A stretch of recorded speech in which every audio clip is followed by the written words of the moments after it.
It is the finally, the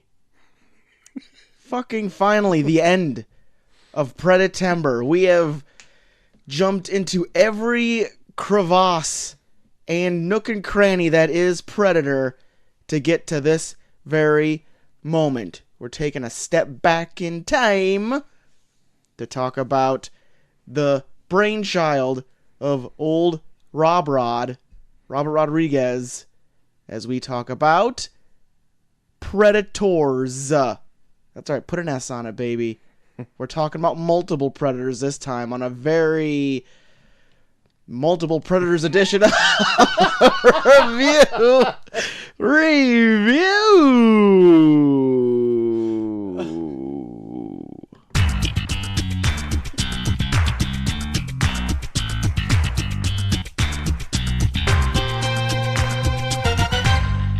What the hell are you, Troy? There's a Jabba the Hutt in this? Boss Nass. Welcome to the Review show, where two small town dudes give you our big predatory opinions. I'm Troy to the max extreme. I'm glad this is done. Yeah. Oh my god, this month seemed to go forever. So much Predator. I never realized how much I didn't really care for the Predator until we did all of these movies.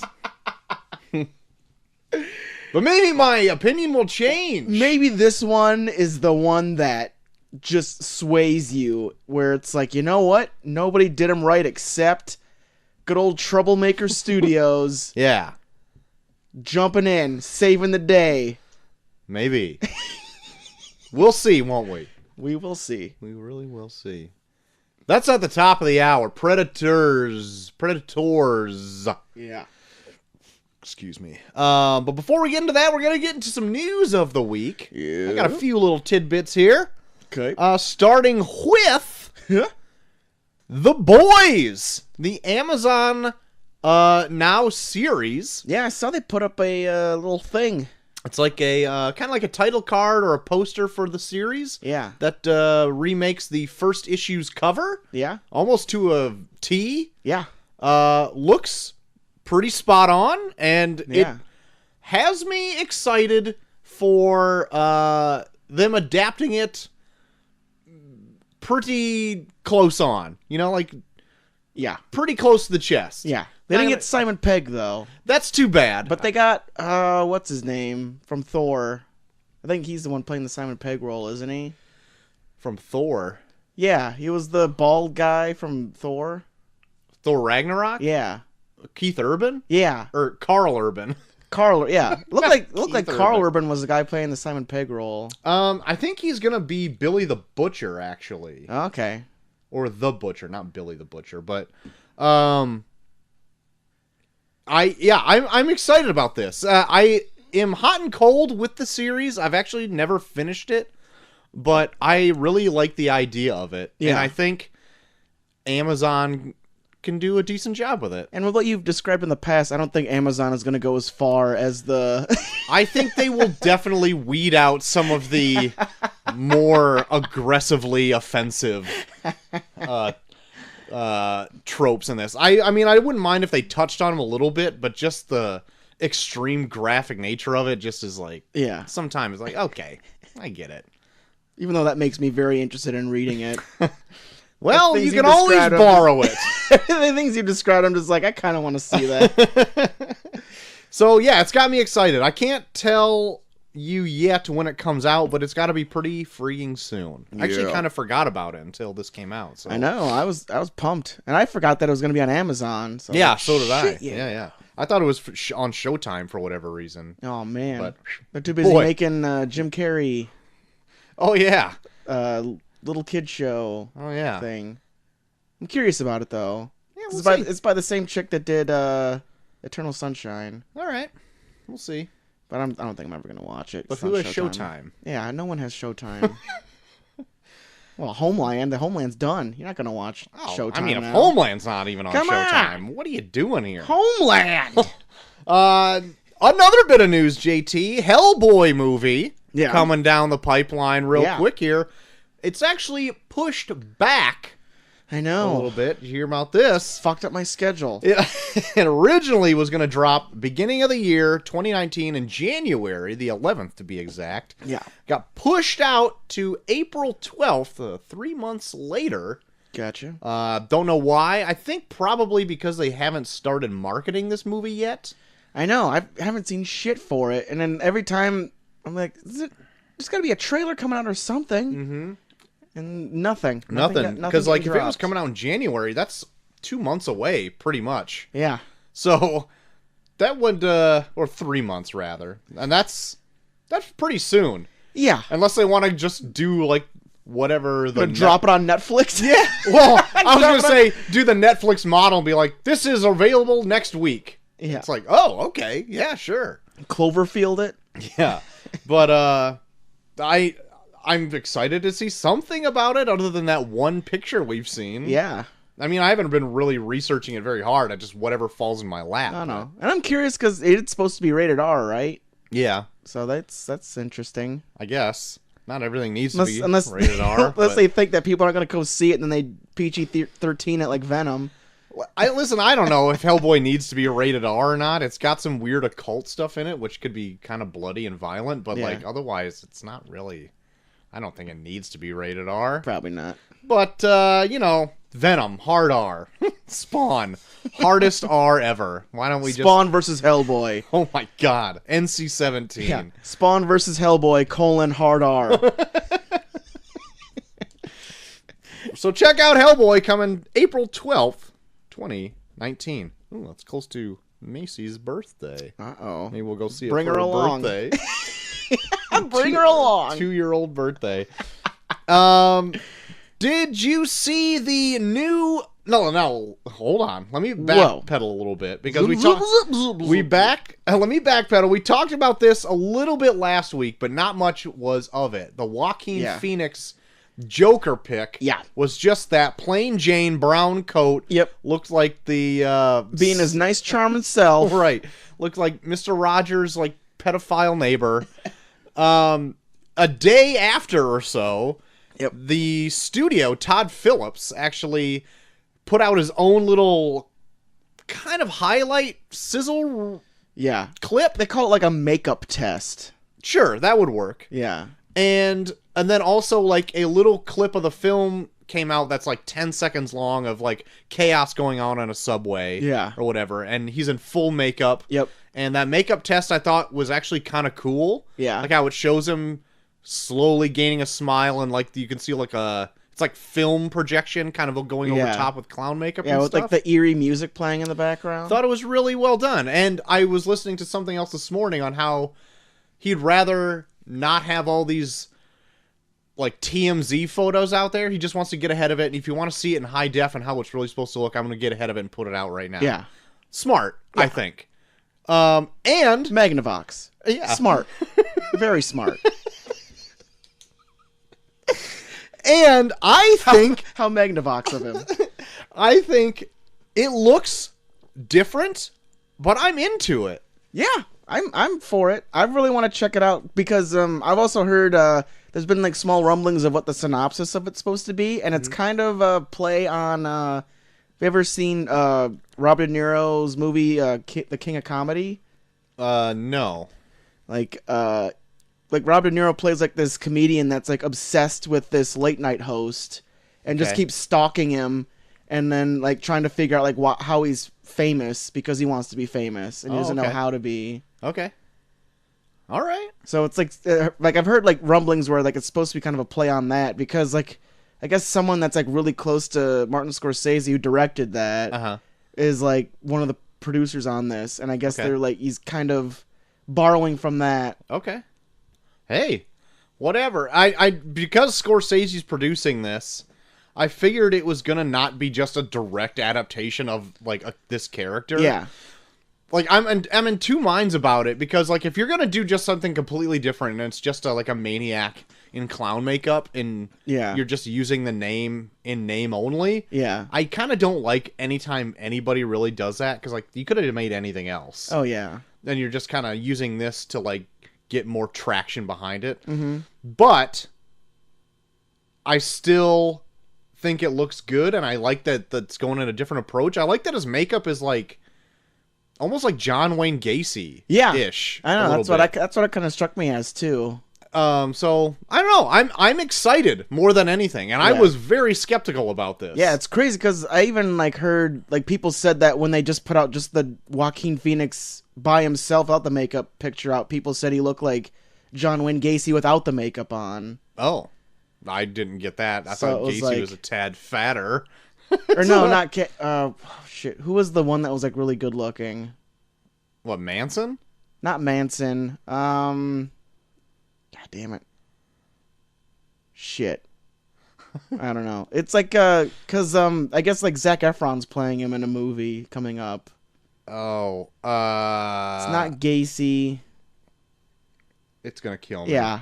Okay. Go ahead. Well, send us your tweets about how we're fucking idiots. Yeah, just yell at us over the internet. But yeah, it's like it's supposed to be like that serial killer that's like kind of good looking. Okay. That's gonna bother me. You should look it up. Yeah. Okay. If I just look up Zac Efron would be the fastest way to do it.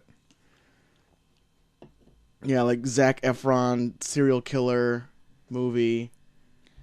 Zac Efron serial killer movie.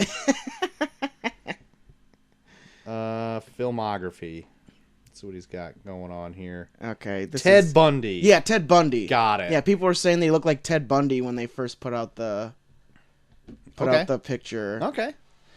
I'm excited. So they might get like a serial killer thing going. And I think it's like a period piece too, like supposed to take place in the 70s. Right. A real Scorsese joint in the 70s. Which is good. Yeah. Borrow some elements from Taxi Driver, maybe. Do you think this is going to be like related like at all to any Batman stuff whatsoever? No, probably not. I think not either. But that's why. But they're supposed to have Thomas Wayne in it or something, aren't they? Oh yeah, that's true. But then, so is Joker like 70 years old when Batman becomes Batman? Probably. That's weird. Anyway, okay. Don't talk me out of this. I'm still on board at this point. So, moving from that Phoenix news to the new Phoenix news. Yeah. Did you see that the Dark Phoenix trailer leaked earlier this morning? I saw they were supposed to put it out tomorrow. Oh, they're putting it out tonight on the Late Show, actually. Oh, shit. Or last night if you're listening to this on Thursday. Well, hey, what time? Oh, yeah. We won't be done before. I will be in bed by then. That is my goal. So check that out later this week. Let us know what you think about it on Twitter. But from the poorly leaked trailer, because it's shot in between two theater seats, because it leaked in Russia somehow. I don't know how they got Splotsky. it. Yeah. I couldn't really make heads or tails out of it. It looks pretty similar to Last Stand, if I'm going to be honest, from what I could see. So, I don't know. And they also dropped the X-Men from the title completely. It's just called Dark Phoenix. Oh. So we'll see. Oh, my. But for whatever reason, I was still surprised to see McAvoy, Fassbender, and Lawrence in this movie still.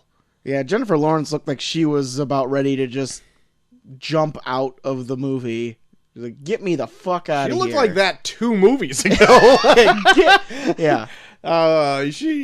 So I don't know. That's like she's being played by a phone in this. That's how much she's phoning it in. Yeah. Oh my gosh, Mystique is on the phone. What do you have to say?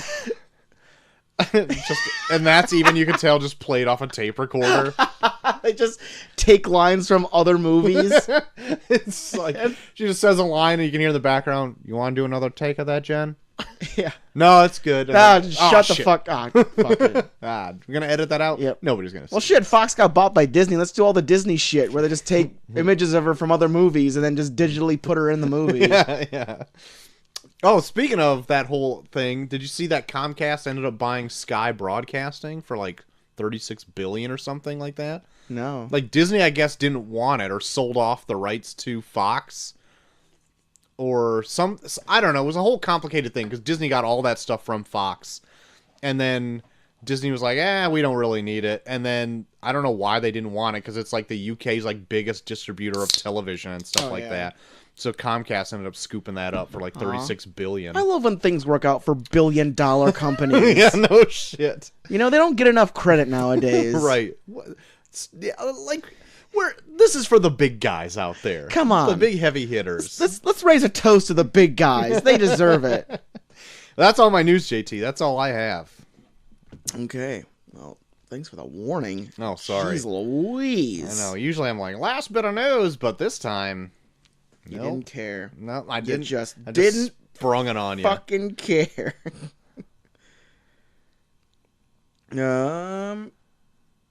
Troy, have you seen that South Korean zombie movie Train to Busan? No, but it's on my to-do list. I know. I really want to see it, too. I've heard nothing but good things about it.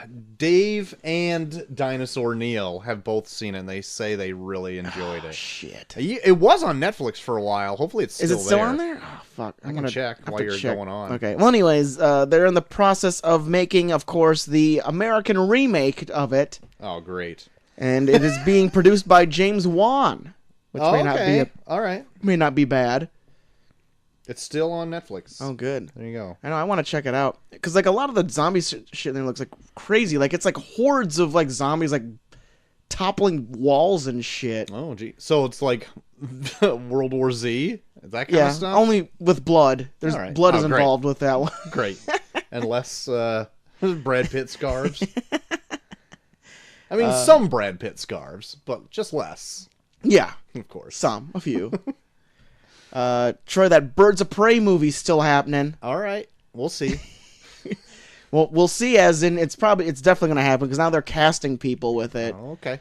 On top of Margot Robbie coming back as Harley Quinn, they have casted a Huntress. Yeah, the Huntress. Yeah, the Huntress and Black Canary. Oh, okay. Black Canary being played by Journey Smollett-Bell. I don't know what I've seen her from. Doesn't ring a bell. The Huntress being played by Mary Elizabeth Winstead. Oh, Ramona Flowers herself? Yeah. Okay. All right. Okay. I guess I'm into it, I suppose. Right. I don't know. Yeah. I don't know. I'm not really into DC. this. I'm surprised they're still pushing forward with this after their whole... Well, our heavy hitters are leaving. We have Gaul for a little bit. Maybe. We'll see how Wonder Woman 84 goes. Come on. God. Come on. Troy, have you ever seen Happy Death Day? No. You should. I really liked it. Okay. But they're in the process of making a sequel to it, of course. Okay. It was that big of a hit. Called Happy Death Day to You. Oh, clever. I actually liked it more as the time went on, and I actually genuinely laughed. That's great. But this is supposed to come out on Valentine's Day next year. Okay. And it's supposed to be a rom-com with the same homicidal serial killer hijinks from the first one. Ooh, hijinks ensuing. So I'm looking forward to it because I really liked Happy Death Day. Was this a Blumhouse joint? Yeah. So, it's the one where it's like Groundhog Day for a serial killer. Okay. Where like a girl wakes up on her birthday and gets brutally murdered every single time. Oh, brother. What a terrible day. Over and over again. Yeah. Oh, sweet. Okay. Nice. But it's good. I'd highly suggest checking it out. All right. Maybe I'll check it out for a spooky... We got Halloween coming up. Little video. Maybe we can throw a few fun horror sidebars in there. All right. Little mini-ups? Little mini-ups for... Okay. All right. You have me at full staff. Oh, boy. You have shot through the desk.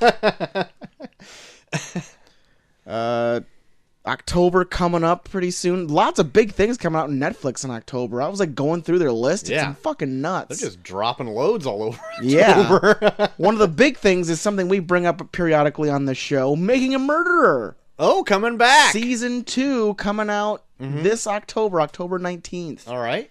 See if Brendan Dassey goes to WrestleMania. Come on, Brandon. Come on. You gotta go to WrestleMania. Yeah. That's how the whole series needs to end.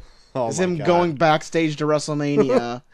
And there's the whole, like, WWE 24/7 all about it. Yeah. That'd be amazing. Yeah, WWE 24/7. Brendan Dassey. In jail for murder. And now Now? living it up He's backstage. high-fiving Finn Balor. He met with the dead man himself. Dong. That'd be amazing. Is it even like about any of that stuff, or is it a whole new story? Do you know? No, it's all about that stuff. They're going back to like all the things that have happened from what happened from the last season. Or the first okay. season, yeah. Okay. So kind of connect with like all the things that have been going on. Are they gonna add in like the stuff they may have omitted from the first season to like kind of show that? Maybe, yeah, they probably should. Because now I can't even remember his name. Stephen Avery. Stephen Avery is like not such a Yeah, like he has like innocent a past fella. of beating his wife. Yeah. Maybe they'll add more of that in there. Yeah, hopefully Change the narrative. Yeah, maybe show how he's kind of an asshole. Troy, are you for a Black Widow movie? Sure, if you're gonna make one, go ahead. Come on, get it out there. Yeah. Well, word out there is that they are in the process of making a Black Widow movie For the last 10 years. and and the latest rumor is that it might deal with Y2K. Okay. Like it might be a plot line that includes how Y2K was almost a problem. Okay. Going back, I don't mind if they go back and do these weird modern period pieces for this stuff and like fill in gaps, especially of the, like these espionage characters. Yeah. That'd be fun. Yeah, that would be fun.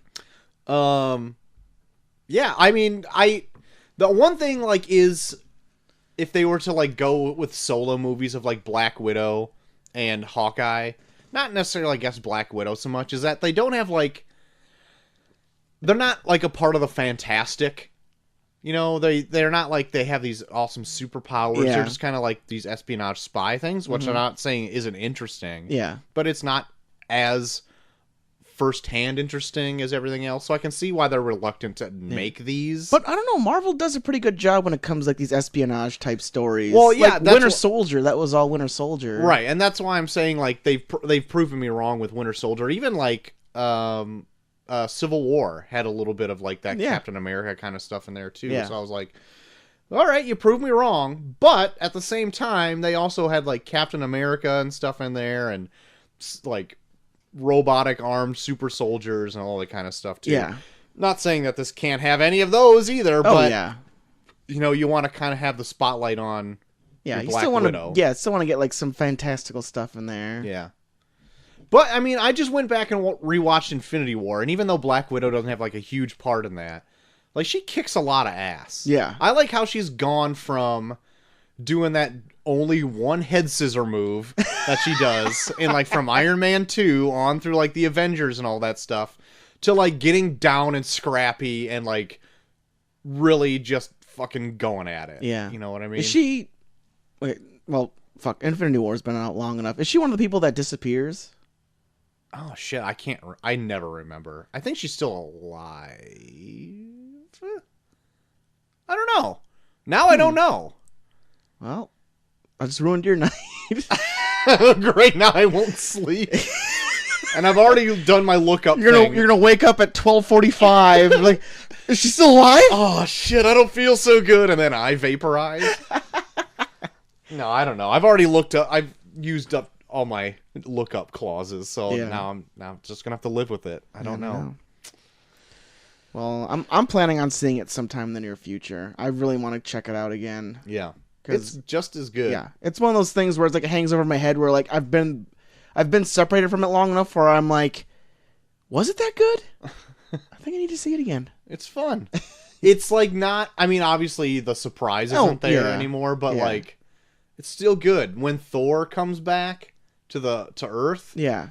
it still is just like, fuck yeah. I remember just there being so many events when I saw it in theaters where, like, once I felt like it was starting to slow down, like, just a giant brawl happened out of nowhere where I was like, fuck, how did they get to this?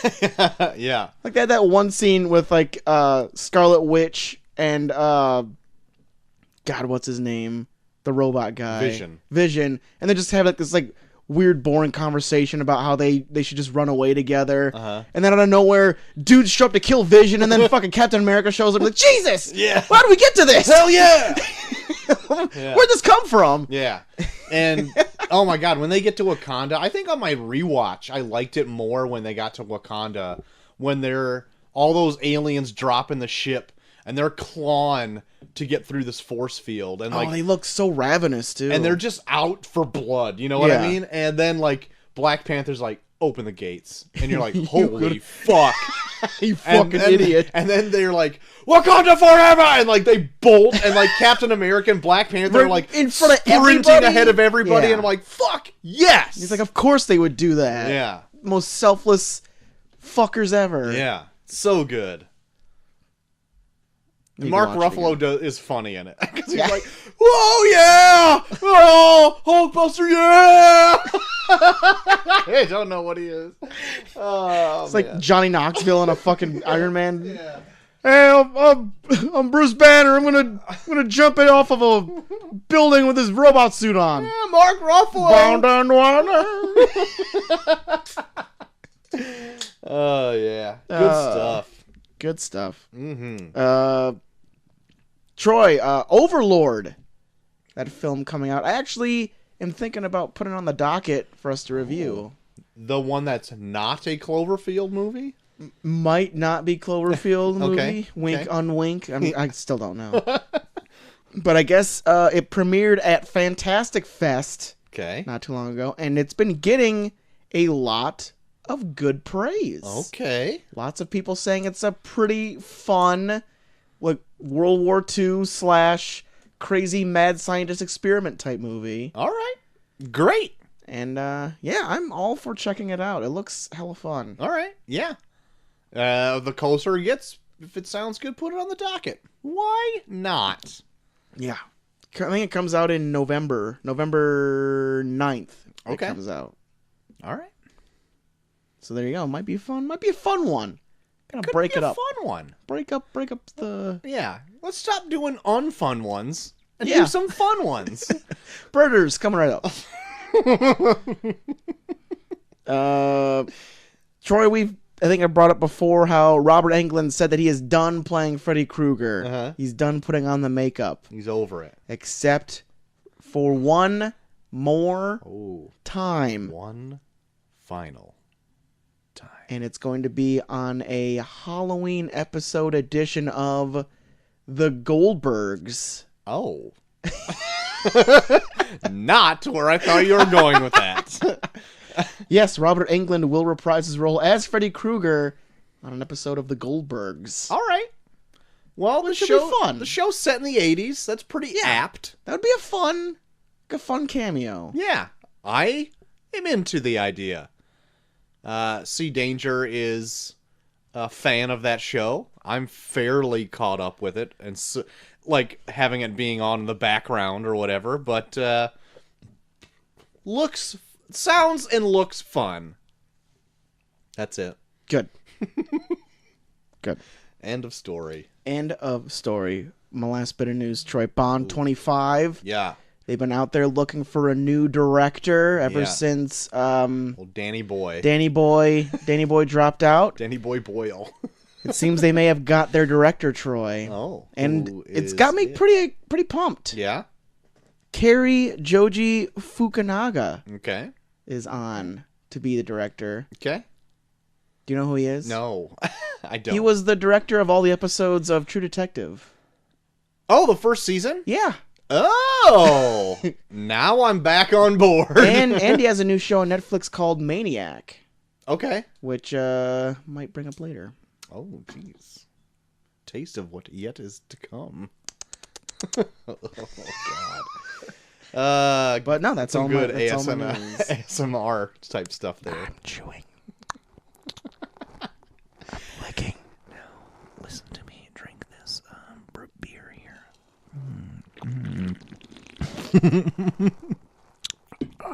Well, it's everyone puked collectively in their mouths.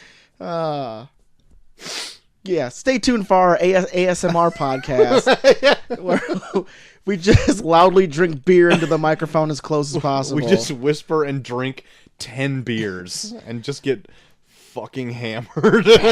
Babs Blue Ribbon. And we say what the beer is, even though it makes no difference. Do you like how my beard sounds against the microphone? Oh my god. Quit making me so horny over here.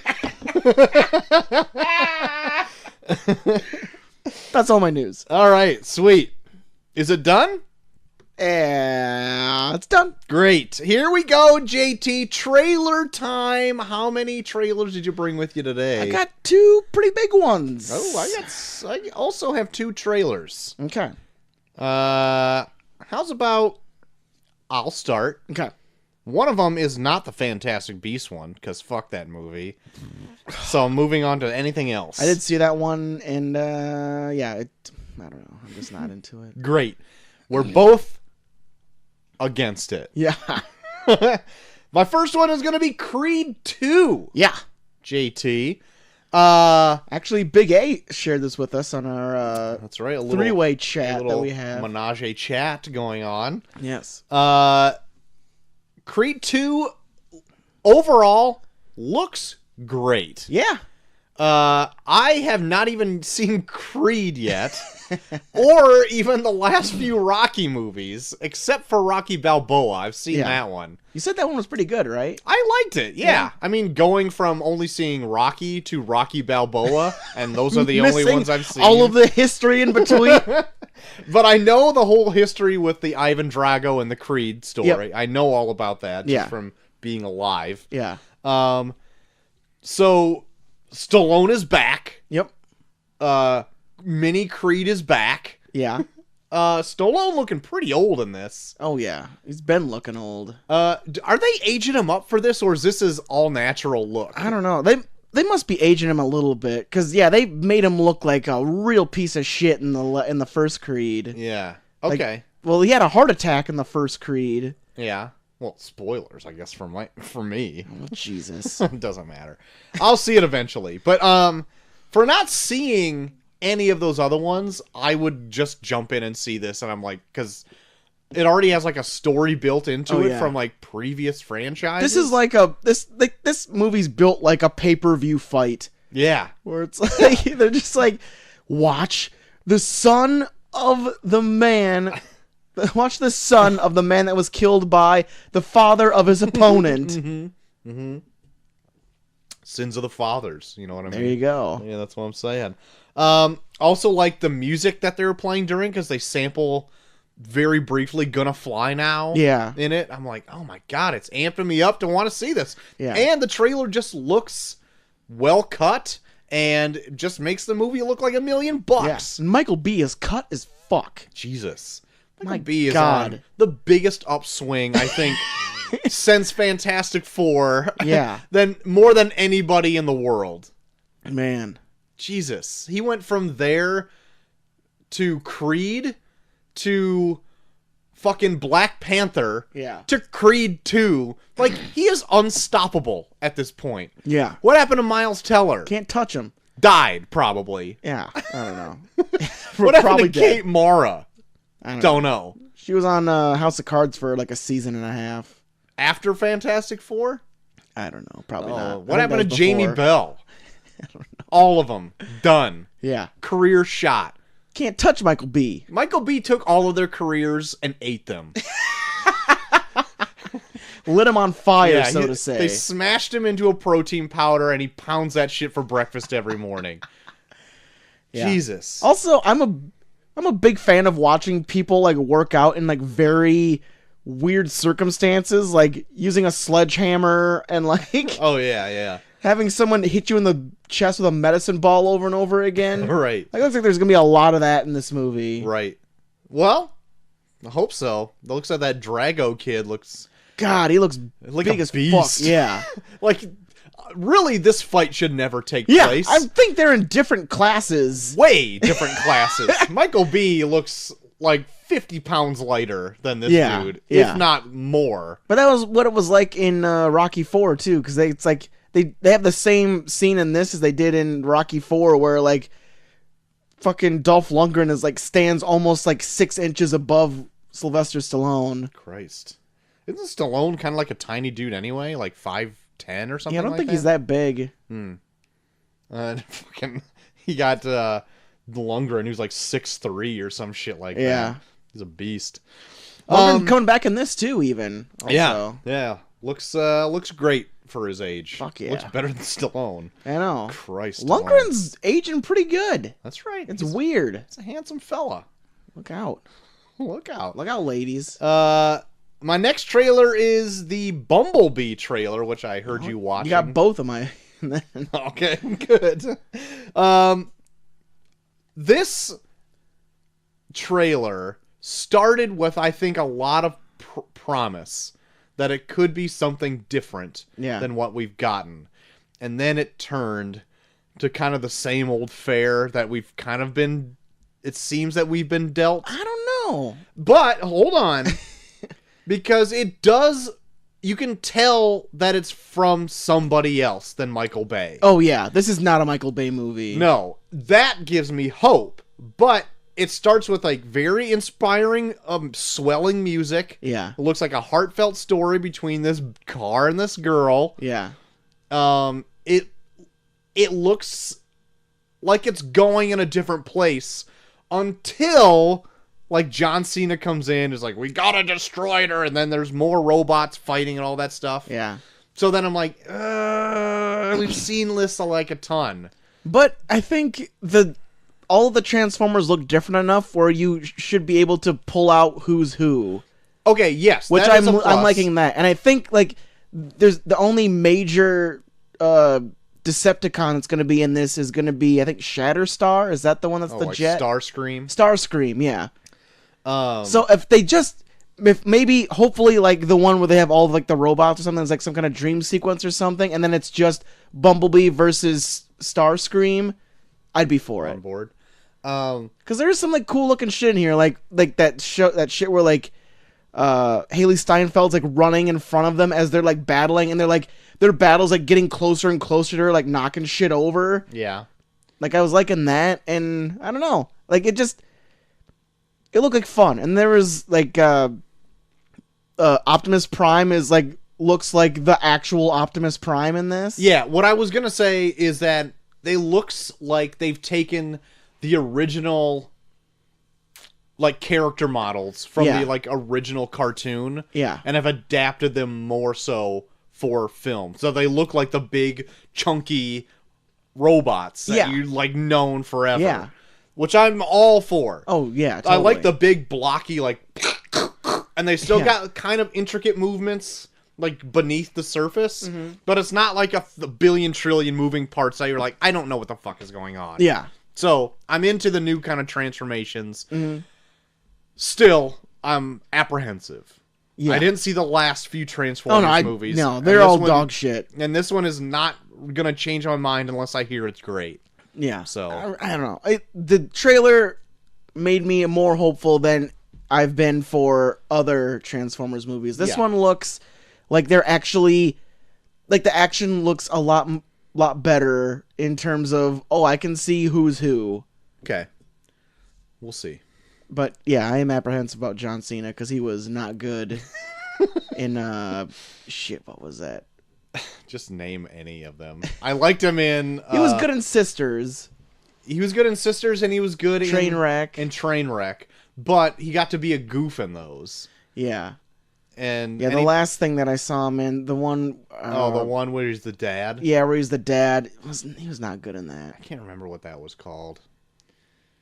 The Three Friends Bang on Prom. The Three Friends Bang on Prom. Oh, no, Blockers. Blockers, yeah, that's it. Yeah, wasn't good in that. He wasn't good in that. And he could still be a goof in that, and he wasn't really all that good. But then they had him do, like, actual dramatic parts, and he was like, what? Yep. Yeah. What? Yeah, I get it. No good. Come on, Cena. Damn it, Cena. Get a coach. Your time is up. His time is now. His time is now. Hustle, loyalty, respect to that friggin' acting class. Yeah. Maybe sometimes you should give up. Yeah, throw in that merch towel. Yeah, throw in the merch towel. That's all the trailers I got, JT. All right, Troy. Well, Term Random Movies. Full steam ahead. In full force, we had, of course, Magnificent Seven versus Jerry Maguire. Just see you won, Troy? I voted early and I didn't see the results. Well, I'll just let you know. Shoot you in a car. Really? Because Jerry Maguire. Okay. Pulling it off. All right. So we'll see what secret garden she lies if it wins. All right. I did vote for Jerry Maguire. Yes. But I want to say when I did vote for it, it wasn't in the lead. But I voted very early. Yeah. It came out to, I think it was like 75% Jerry Maguire. Okay. So it's right. about a 3/4 Okay. lead. Okay. So you go, Jerry Maguire joining the Meg and Street Fighter in this tournament. This tourney is very random. Well, random it's gonna get a lot more random with this next one, Troy. Okay, great. I'm really curious to see how you take these, because we got a kind of a mythical type story from 1987. Okay. And we've got a movie based on a classic horror character from 2000. Okay. So here's the tagline for the one from 1987. The story of a man and a woman who lived happily ever after, even though their courtship almost killed them. How I Married an Axe Murderer? It's not from 1987? I don't know. I know it's an older movie. Well, it's a more of a classic film, and it is the only theatrical appearance of Andre the Giant in The Princess Bride. Okay. Okay. From 1987. I was way off. Yeah. The other one from 2000. Okay. What would you do if you were invisible? How far would you go? Hollow Man? Kevin Bacon in Hollow Man. Oh my God. Okay.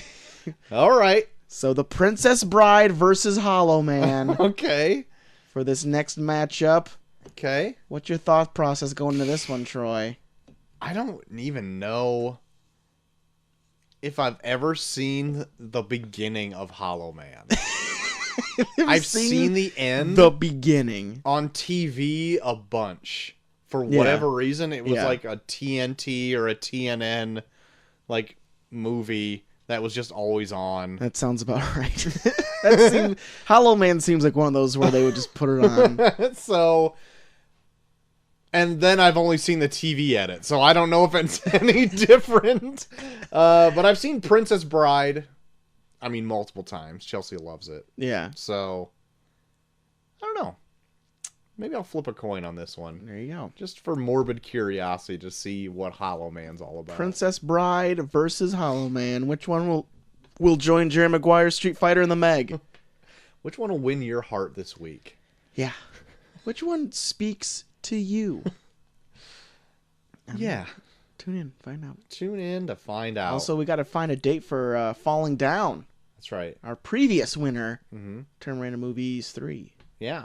If we can't find something soon, we could always throw it up on a Monday app. Unless you wanted to have a full-fledged... I don't know, Troy. I think it deserves... Full-fledged app? It deserves a full-fledged app. It fought hard, long and hard. Very true. To get to that position. Very I think true. I might have a spot for it. Okay. Because we've got jack shit in November almost. Okay. So. Sounds great. Sounds good for a Believe dumping me, ground. Yeah, believe me, the times where I'm like, oh, we don't have much, let's just throw this one away. It was like the times where it's like, oh, we have a month coming up where jack shit's happening. Good. I'm glad to hear that. Well, then, will that just put us into our main event of the evening? The ending of Preda-tember. Thank God. There it is. The finish line. I can see the light at the end of the tunnel. Preda-tember is ending, and it is ending with Predators. And it came out July 7th, 2010. Summer release. That's right. Had that coveted summer release. Coveted. Budgeted $40 million. Made back domestically $52 million. Worldwide, made $127.2 million. Oh, wow. Not too shabby. Not too shabby. Rotten Tomatoes had at a 65%. Yeah. IMDb at a 6.4 out of 10. Yeah. Not that far off. Yeah. The Blood Brothers. Oh, no. Have it at a 4 out of 5. Oh, wow. Yeah. Them Blood Brothers like That's right. them And Predators. 80% if you like to go by percentages. I have no other facts about this movie. There statistical facts or whatever. There wasn't any that were like, No. it was the least watched movie of 2010 or anything like that. I got nothing like that. Yeah. It would strike me as a very middle of the road movie from 2010. Because I think I even did like some of the other ones, like this is where it fell in the charts of the other Predator movies, like 2 weeks ago with like Predator 2 or something like that. Yeah. I'm like, I'm not gonna rehash that. So anyway, let's just turn the tables and ask you. Yeah. This might be the first time in a long time that I've been asked to do the synopsis for a movie. What's this movie all about? Well, we follow Adrian Brody's character that they don't really give him a name till the very end. Royce being his name. Yeah. Yes. And he's dropped in the middle of a very strange jungle where he comes across other crazy characters that also seem to have a background in some sort of combat. Yep. When they realize that they may not even be on Earth. What? And they may be hunted by some otherworldly crazy aliens. Oh my god. That we may know as Predators. So what will they do to get out of this situation? Tune in and find out. Tune in to find out. So this, just seeing the latest Predator movie, The Predator. This is if there was a coin and one of these movies was on the head side, this one would be on the tail side. Because they are the exact opposite of each other. They are, like, pretty flip-flopped of each other. Somebody took this and they were like, people are fucking up Predator. I need to do it right. I'm doing it right. Because I remember when this came out, I kept hearing shit where... I think even Robert Rodriguez was doing, like... He didn't direct this, but I think he was a producer. But he was, like, doing, like, press junkets for this shit where he was like, man... Predator 2 and AVP Requiem, they got it wrong, man. I'm going to do it right. I'm going to do what Predator did justice. Yeah. And I'm like, looking back on it, like, back then I was like, okay, sure. Now I'm seeing it as like, oh, you did not get what Predator was then. Like, you're one of those guys. You're one of those guys where you saw the scene where they shot into the jungle for... borderline 45 seconds straight and was like, fuck yeah! There is a bit of that in the beginning. When they fully fire that minigun into the jungle again. Yeah. I think they do that twice in this movie. Yeah. Anyway, let me finish my thought. The Predator and Predators both have a very not distinguished, but a very diverse cast. Yeah.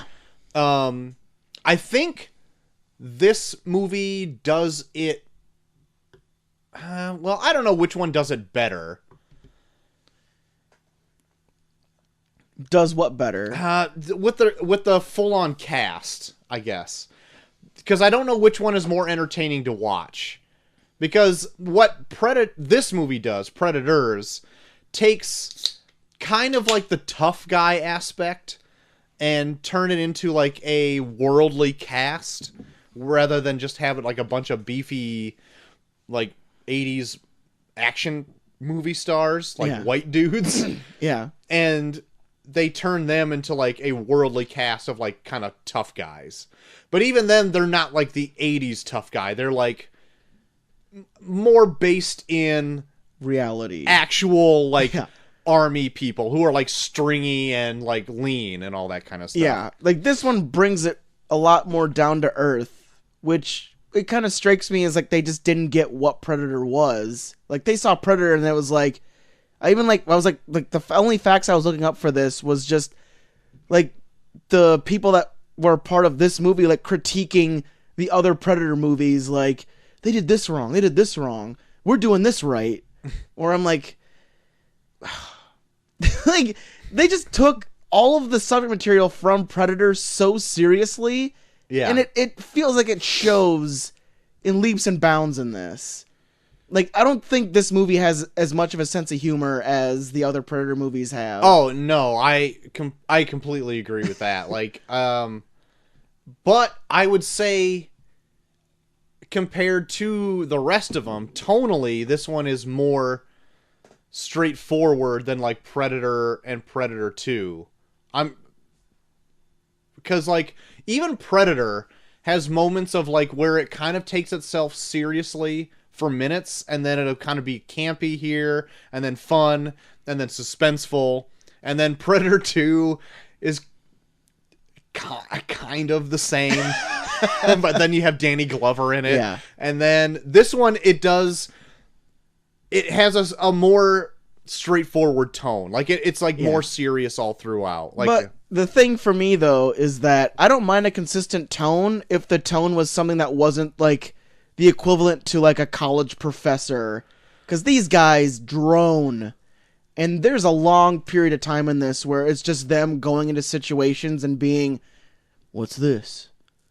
And it seems like everyone in this movie is having like a stoic off where none of them are willing to be like the crazy character that kind of breaks up the tension. They all are trying to be tense and trying to look cool all at the same time. But then they are trying to look macho, but it's not fun macho. It's like I'm hard. You're right. I'm hard. I'm so hard. Well, okay. The only person I really got that from is like Adrian Brody. Yeah. Because like even though I thought he was like a weird choice to be like the lead in this, I didn't necessarily hate him as, well, I'm going to try to pick my words wisely here. Yeah. I didn't necessarily hate him as the lead, but I just couldn't believe him in his character. You know what I mean? Like, I wouldn't mind, like, the kind of, like, mysterious, tough guy, and he's not, like, a big, muscle-bound freak. Yeah. Like a Schwarzenegger or whatever. Yeah. Or a Danny Glover. Yeah. But, like, anytime he talked, I'm like, I can't take you seriously. Like, that's, like, because he was playing it serious, straightforward. Yeah. And he's like, I don't know, we're not on Earth. Or whatever. I'm like, what is with your going on that voice? I just wanted you to clear your throat. Yeah, there's so much of just that. Like, everyone is just, no one's like talking normally. They're just trying to get the most guttural sounds out of their throat to talk. And then you have this whole movie. Topher Grace and Walter Goggins in this, who are more of the colorful characters to a point. Yeah. And then there's a turn with one of them. You probably already know it already. Yeah. We'll save it for spoilers since it's semi-recent in the last 8 years. Sure. We'll just get to the ending parts. We'll tell it all kind of chronologically. Yeah. But Walton Goggins is colorful to the point of offensive. Yeah. Okay. Because that's one of my exact notes. So he's like an inmate. Yeah. He's an inmate at a facility. supermax prison, and he's 3 days away from being put to death. Right. And I really thought they really laid on thick that he's like a criminal to the point where he's like, when I get back, I'm just going to do a bunch of cocaine and rape. Yeah. And I'm like, I'm going to rape some fine ass bitches. And I'm like, what? And then they even give him a scene at the end. They give him a scene like when he dies where like he's heroic. Where I'm like, fuck you. I mean, it's hard. It's hard to. It's not hard. What am I? I don't know what I'm even saying. I'm like, because like you're kind of tricked into it, and you're like, yeah, he's saving his teammates who wouldn't want to save him. But then you're like, you are a wannabe rapist, but you do die. Yeah. So. No, he's a terrible person. Yeah. I would have liked that a lot more if, like, once he said that, someone shot him in the head. Like, the chick mercenary just shoots him in the dick a bunch of times. Yeah. Let me break something to you here. I didn't hate this movie. Really? And I've been trying to play it off so I can surprise you at the end, but I can't anymore. I thought this movie was the next best one after the first Predator. Really? Yeah. Okay. I like this better than Predator 2 and The Predator. In fact, I like this and Predator almost equally. Really? Yeah. Okay. Because, I don't know. Like, for me, it just felt like the person that made this just wanted to make a serious Predator movie. And, like, I can see, like, some aspects of that where it would be good, but I just think he made it too serious, like almost to the point of being bland to a point. I can see that because there were a few points where I was kind of like zoning off and I was like on my phone for a minute. Yeah. So I get what you're saying with that. But I think this is what I'm looking for when I think of the Predator. Yeah. Even though, like, I know all of the first movie, and it's got its fun, campy parts, but that one really sets the stage of what's to come. But I also like everything that they do in this because of that movie. Yeah. And I know Rodriguez wanted to take a lot out of that first one. Yeah. And then kind of touch here and there on Predator 2, which he doesn't take a lot from. I think the only thing I saw that he took is, like, those Predator dogs. You can see a skull of one in the Predator 2 ship. Yeah. And there's also a scene in this, because they allude that it's not just humans on this planet. Like, they bring species from all over to hunt. Yeah. And one of the scenes is like an alien chases Topher Grace. Uh-huh. And that was the original design for the Predator. The Jean-Claude Van Damme one? Yeah, that was supposed to be, yeah. That's like, that was the Jean-Claude Van Damme Predator. Yeah. I like that. But okay, so one of the questions I had, I didn't hate the aspect of them that they capture, like, the most hard-assed people from these different species and bring them, and then play, like, the most dangerous game on their home turf. Yeah.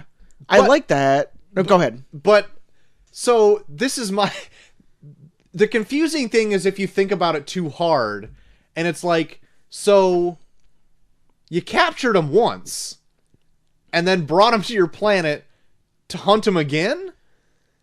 Like, it's weird. Well, like, they kind of insinuate that, like, they didn't want to kill them. Like, they were just, they've been stalking them, and then they see that they like them, and then, like, this feels like the natural progression from, okay, we go down to Earth, and it didn't work out so well. Let's put them on our home turf where we have more of a, like, more control over advantage. them. Yeah. I see that, but I'm like, you already have a home field, you already have an advantage over them that you can get to their planet, abduct them, and then take them to your planet, and then hunt them for sport. Yeah. Like, you're already at the top of the food chain at this point. The only reason why you keep fucking up is because you want to have a fair fight with them. Yeah. Which at this point, you can't, because you're an alien that can have a warp drive to go to their planet, abduct them without their knowledge, and drop them unknowingly onto your planet and hunt them for sport with your alien weapons. And some of these people don't even seem like they'd be fun to hunt. Some of them are just dickheads. Yeah, but I liked... Okay, so I liked the kind of play on the title of this, and I think Rodriguez even mentioned it in like, press junkets, is that these people that they abducted in this group are Earth predators. Like, yeah. They're hunters, like, and mercenaries, warriors, murderers. Yeah, drug lords. All that kind of stuff. Yeah. And so, like, they prey on the innocent people on Earth, and so they've been taken so they can... It's almost like a weird alien Saw. Yeah, it pretty much is. So, but, okay, so my point is that I liked what they learned from the first Predator, is that you can see, they make mention of, like, anytime they take more of these seasons of people, they learn from them. And so, I don't know how this could have actually learned from it, but, like, they have the same traps in this that Schwarzenegger set up in Predator 1. Yeah. And so I don't know if maybe they had the same traps on this planet as before, so that Predator could see them when they were right in front of his face. So Schwarzenegger would be like, come on, kill me! And the Predator's like, I see your fucking trap, bro. I'm not going to walk through this pit of spikes or whatever. Or just snapped a picture of it so he could send it to his home. We're like, oh, that's nice. Check this out. Right. Snap this. Hey, keep this in mind in case we do like a thing where we put him on our own planet. Yeah. So there's that. But yeah,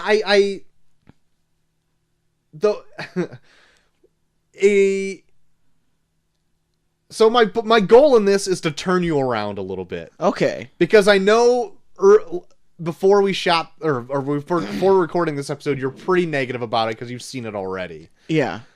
And me seeing this and thinking it's better than most of the Predator movies. Yeah.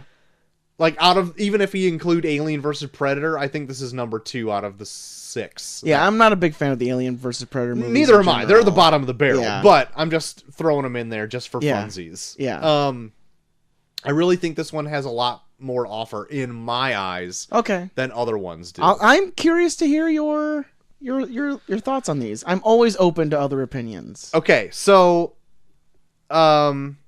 you also find out on this Predator world there's different races of predators. And this was different too to me because and I mean different as in odd, is that so the big predators hunt the other predators, and the other predators hunt the other game that they bring to the planet? Was that the chain of... I think it's more like the predators hunt the game on there, but if they feel like it, the bigger predators can hunt the smaller predators. Okay. So it's like, I don't know, survival of the fittest type shit. Because there's that one, there's that one that they have strung up, and I don't know if they just, they hunted him and they just strung him up to like show him off, or if he did something wrong. I don't know. But, yeah. Okay. But that's another one of those things that I hate that shit where it's like, he sets him free, and then he's, like, on Adrian Brody's side, where I'm like, okay. Yeah, and, like, so, because, like, this one makes the Predator look worse in comparison, because they almost do the exact same thing in the newest Predator, where they have one kind of fighting on their side, and then there's a bigger one to contend with later. And, like, that's what happens in this. Like, the bigger Predator, like, beheads the Predator, and then is like after all the mercenaries and stuff. Yeah.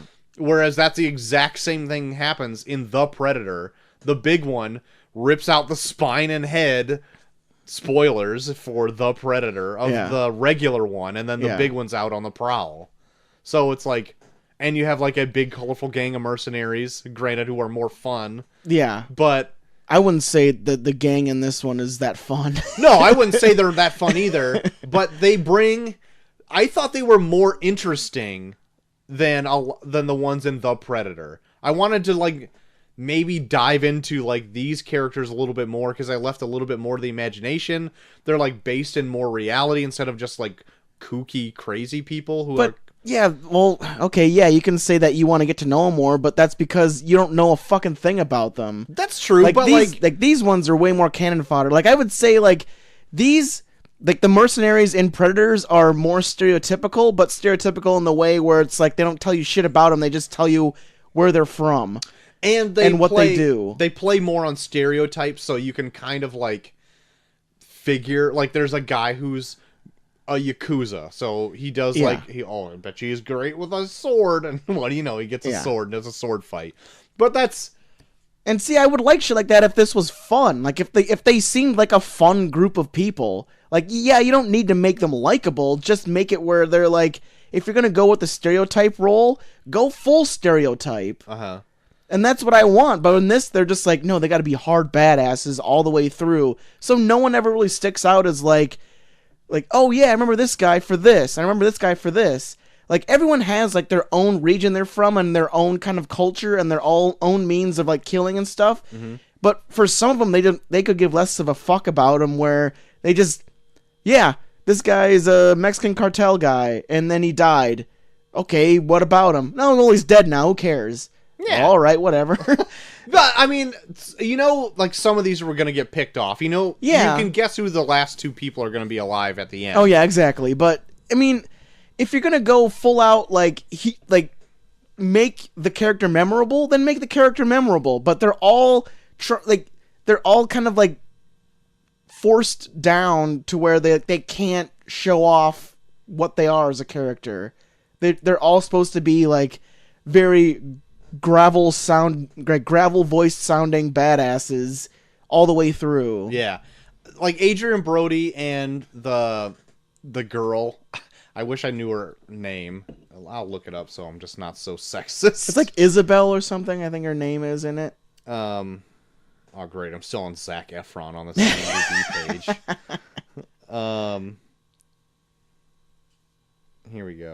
Here we go. Isabel. Yeah, you're right. Adrian Brody as Royce and Isabel are, like, interchangeable. They kind of have, like, the same kind of personality. But then you come across Walter Goggins, who's a wackadoo rapey, and then Topher Grace, who like plays Topher Grace in this. Yeah. And is like the most odd, and then he's got a twist at the end. Yeah. But then you have like Mahershala Ali. Yeah, I was surprised at this cast. This cast was way more stacked than I remembered it being. Well, I mean... Because Mahershala Ali has not had a lot. But yeah, but he's in this.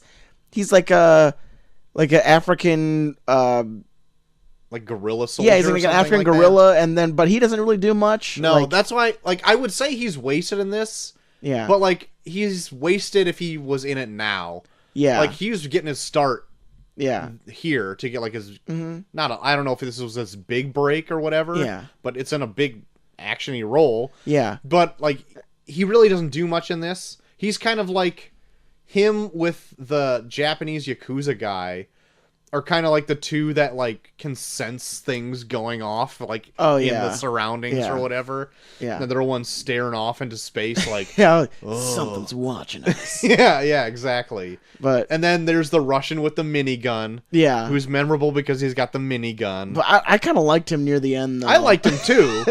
He's like one of the ones that really stuck out to me as like being like I don't know. He just had like one of those like baby faces where you just kind of liked him. Yeah, and you could tell that he was like way out of his element. He's like has a little fear in him or whatever, and then you get to know him because he like shows a picture of his kids. Yeah, like he seems like the most likable, and then he's like the Russian guy, right? So like especially for like nowadays where like everything's like Russia's evil, like you're like oh shit the Russian guy's pretty badass, right? Yeah, what a great guy. Yeah, and then he's like he ends up like doing like sacrificing his life for somebody at the end too, so you're like you actually like him. Yeah. Danny Trejo's in this. He's the Mexican cartel guy. They could have done so much with Danny Trejo. Well. Did you read the trivia for... Yeah, because they did a thing where they were looking for a Danny Trejo type. Yeah. And then Danny Trejo called him saying, I'm a Danny Trejo type. Robert Rodriguez is like, yeah, I think you're right. So he's just in the movie. So, like, it wasn't supposed to be him. So if it was anybody else but him, it'd be like, oh, yeah, okay, so he died. I understand, but, like, even he seems like he would be the most fun... He would have been the most fun. Based on, like what he's done in the past, he would be like the most fun to like have around for a while longer. Cause I don't know. I mean, maybe it's just not for me. Like I maybe like you were just looking for more of that like more down to earth like I just want to see the Predators fight people that are taking this seriously type thing. Yeah. And I kind of fell more into like the campiness of like Predator and Predator 2 and the Predators. When we got to this and I was kind of looking for more of that, like they presented like what could be a really cool campy premise, but they took it so serious where I just felt like I was being like lectured by people that thought they understood Predators more than I did. Yeah, well, because, like, I never took it so far as to, like, they're playing it so serious. Like, that it was... Yeah, they're playing it like, this is a serious situation. We're dropped off on this alien planet, and now we're trying to figure out how to get out of here. And there's not a lot of time for quips or all that kind of stuff. But I never took it like it was so deathly serious, because you're still talking about, like, a weird... They're dropped off on an alien planet. They're fighting aliens. They're doing all this shit. They're way out of their element. I never took it as, like, so dourly serious that I was ever truly, really out of the movie. Taken out of the movie. Like, up until, like, the halfway point when they meet it with somebody was where it started to pick up. Let's talk about that now. Like, I think my favorite character out of everyone in this was Lawrence Fishburne.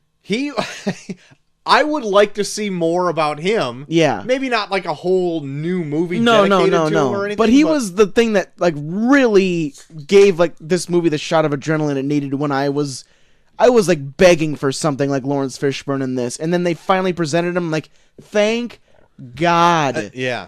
Because they needed that like little bit of quirkiness in there to really like kind of... Spice it up. Yeah, because everyone is just acting so dour this whole fucking time. And then Lawrence Fishburne comes in and he's like, he's been alone for so long that he's fucking nuts. Yeah. That it almost kind of livens up the rest of the cast. We're like, this guy's fucking crazy. Yeah. Like, yes, talk about something else. Please. Talk about how crazy he is. And I guess he only filmed for 2 days in this too, but like he's not like he has a huge part in this, but he's so fucking interesting because he's got all this fucking shit. Like even like the armor that he has is like made out of like so many different things. Like it's like he's got like the Predator helmet, but he's got like a samurai like helmet. Like it's like the Predator helmet mixed with a samurai helmet. Yeah. And he's got like this armor made out of all these different materials of like different people that he probably has come across, where it's like, yeah, this is fucking cool. Yeah. I was really happy because I totally forgot.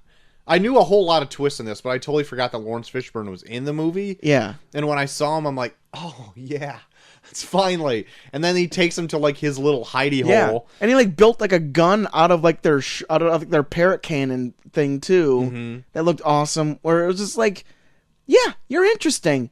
I would totally like to get to know you more. Like, if you're going to take a serious aspect of this, Lawrence Fishburne's probably the most interesting. Yeah. I also like, too, that he, like, befriended them.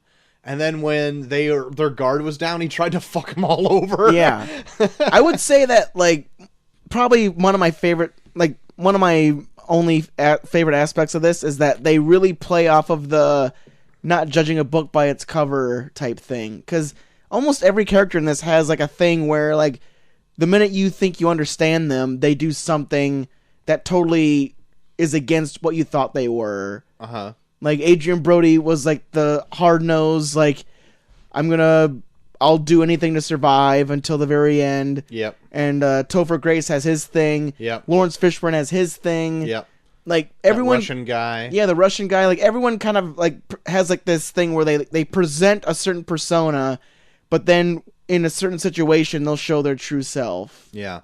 And I like that, but I feel like they didn't have enough fun with it. And I wanted way more fun with this one. Yeah. Especially with, like, for, like, how Predator presents itself in, like, Predator and Predator 2, this movie would have been a fucking riot.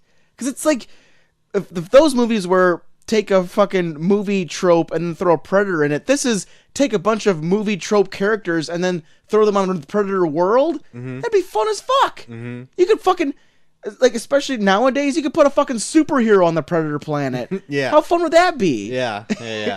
And then, like, even like do like the hard-nosed detective, even like taking like the hard-nosed detective's arch nemesis and putting them on the same group together. Mm-hmm. Get the big beefy Arnold Schwarzenegger commando on there. Mm-hmm. Like just take characters from all these different fucking action movies and put them all in the Predator world and see them interacting with each other. Mm-hmm. That'd be fun as hell. Yeah. But I feel like they were like, we're going to take that premise, but we're going to take it more down to earth and be really serious with it. Mm-hmm. Where I feel like they almost kind of flushed like a really good opportunity down the drain a little bit. Okay. I definitely could see how that could be a lot more fun. But then at what point does it become like cartoonish? Where you have like so many huge personalities going and fighting for time on this alien world who's fighting aliens, and there's a ton of shit going on. Like I'm not gonna say it'd be a bad idea. Yeah. Because like I love Marvel movies and they're doing some crazy off the wall shit. Yeah. Where there's got like 40 characters in a movie or whatever. Yeah. And that turns out pretty good. But they're not all that. And so like, but I would take huge personalities over borderline no personality, which is a lot of these I don't think they're void of it. Like, where it's just a point where we're just gonna agree to disagree on this. Where I don't think these personality types are unwatchable. I think sometimes they made odd choices, mostly just Adrian Brody in general. I think Adrian Brody was the most interesting out of all of them, though, because he did have, like, he had that thing where, like, he would just come right out and say, fuck him. And you'd be like, oh, what a dick. But then he would, like, explain himself to where you're like, that does make sense. Right. But the whole movie, up until, like, the very end, he had, like, an air of mystery to him. And he was kind of just out for the greater good or the betterment of him, or looking out for number one. Yeah. Because even until he gets to the end, he could almost get to the point where he could get on a Predator ship. Excuse me, I'm dursting. And he could zip off that planet. Yeah. And then turns out, like, he doubles back, unbeknownst to the rest of whoever's alive. Yeah. And they're like, oh, you didn't go. I thought you left. Yeah. Nope. And also, for as serious as they try to make this movie, they make Adrian Brody like that guy that just, he just knows everything. Like, that kind of drove me crazy, too. Like, he would just walk into a situation and he'd be like, this happened. Like, how do you know that? Right. Like, there's that scene where I have they stumble. Go ahead. There's that scene where they stumble onto all those traps. Uh-huh. And there's some elaborate fucking traps. And then they all get out of them, and then they go and they find this guy that's just, like, fucking skinned, and he's, like, laying by this log. And then Adrian Brody goes on this huge tirade where he's like, he built all these traps. He knew something was watching him. They still got to him somehow. I'm like, how do you know any of this? You're not even like drawing any evidence or anything about how you know this. You just see a dead body like next to all these traps, and you're like, he built all these. Why would he build all these? How did he still die? Like, maybe something else fucking happened. Like, you're... See, that didn't bother me. His deductive reasoning didn't bother me so much. But it was a stupid deductive reasoning. Like, he would just say I'm not saying fucking Einstein type shit. He would just say that things happen, and then everyone would be like, oh my god, he's right. Like, how do you know? What got to me was Topher Grace seemed to know everything. That's what was kind of getting to me. But from a medical standpoint, yeah, right. He was a doctor. Well, yeah, but then he also knew about this flower that was there, and he could tell, like, the whole genus of it and everything. And I'm like, that flower is an alien flower, right? How do you know about it? No, it's an actual flower. Is it? Yeah. Are you sure? Yeah, it was, but, well, they bring it up where, I looked up trivia for it, and it is a flower, but it's, like, extinct now. Oh, okay.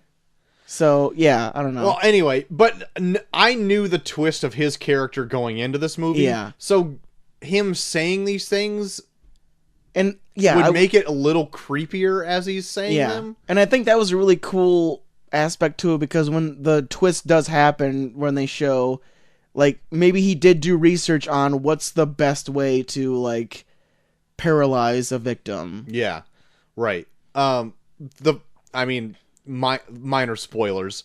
He turns out to be like a murderer. Yeah. And so that's why he's on this planet, because he's like a murderous predator mixed in with all these mercenaries and stuff like that. Which I thought was cool. I wish I would have gone into it not knowing that, I guess, to see this kind of for the first time. Yeah. But like just having it being in like the zeitgeist, I know a lot about it just by listening to things. And they do go out of their way to point out where it's like, why the fuck is he here? Yeah, and they say that a lot of times. Yeah. But I thought that the effects were good in this. I thought the effects were better in this than I thought in The Predator. You know what? I kind of agree with you. I even thought like the dogs were a lot more menacing in this than they were in The Predator. I found out that K&B Effects did this one.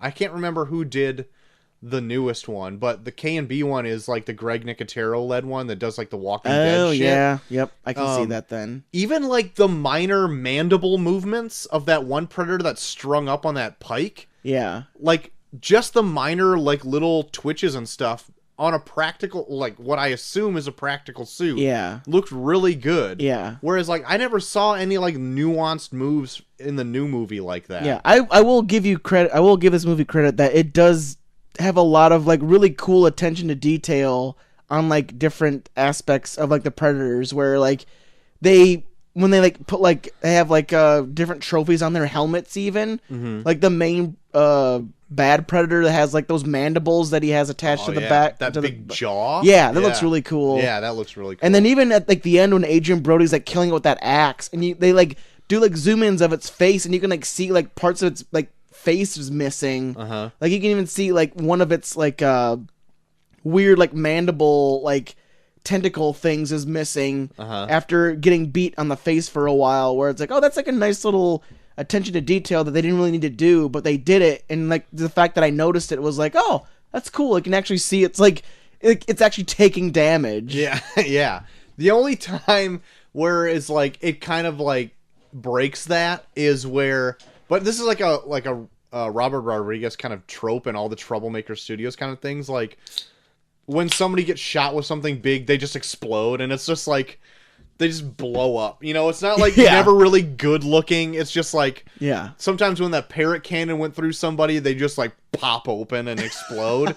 And so like it works for like Grindhouse kind of stuff, but like for this, it's kind of like they're doing like that realistic axe shots to the neck and all that stuff, and it's like, oh, that's cool. But then like sometimes like a big explosive round will go through somebody and it'll just like pop a piece off and chunks will go flying, and it's like, oh Jesus. I thought, even though it would not work this way, I did really geek out when like he ripped out Walton Goggins' spine and the skull came with. Yeah. Where it's like, that wouldn't work that way, but I still like it. But they do that in every movie though, right? They totally Sub-Zero like one guy in every movie. They do it in Predator. Oh, I guess they do. I can't remember if they do it in Predator 2 or not. But yeah, he just like reaches in his back and rips out the spine, and the skull comes with her. I'm like, where'd his head go? Yeah, yeah. Did he rip him out of his face skin? Yeah.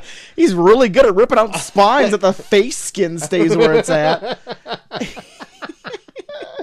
Oh yeah, that's a killer move though. I love it.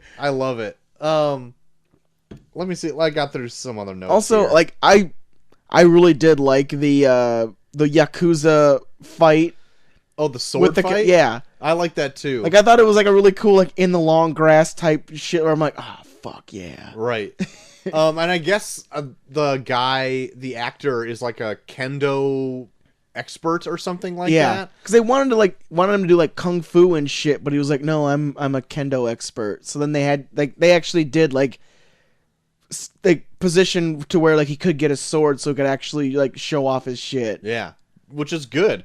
It kind of was like a weird break in the movie. They're like, oh, this, like you can tell like. This guy was like, well, I'm good at this. Like, okay, we'll just stick it in the movie somewhere. And it was a total, like, play off of that fucking scene when, like, the fucking Native American guy pulls out his big fucking machete and takes his shirt off. Right. Cuts his chest with it. Yeah. Yeah. Yeah, it's exact same shit. Even like more to an extent where like it's artfully shot. Like it's the most artfully shot thing in the whole movie. Oh yeah. Where he takes off his coat, shows his big ass dragon tattoo or whatever. It's kind of dark. You couldn't tell what was going on. And even like the long wavy grass from like the bird's eye view shot. A lot just more artfully shot than any other shot in this whole movie. They're like, oh yeah. It makes it feel like a samurai movie. Yeah. Like but I like that. Like I would like that. Like that's what I would like from a movie like this. Like actually do really play into that kind of trope where it's like, yeah, get a fucking Yakuza guy that plays up that fucking samurai aspect and just fucking goes to town on a predator with his fucking sword skills. Yeah, but like what I do enjoy of like Predator 1 and 2 is that like it is a certain genre of film and then a predator shows up and disrupts everything. Yeah. Which like this isn't so much. No. It starts off with a bang of like just people dropping out of the sky, which is kind of fun.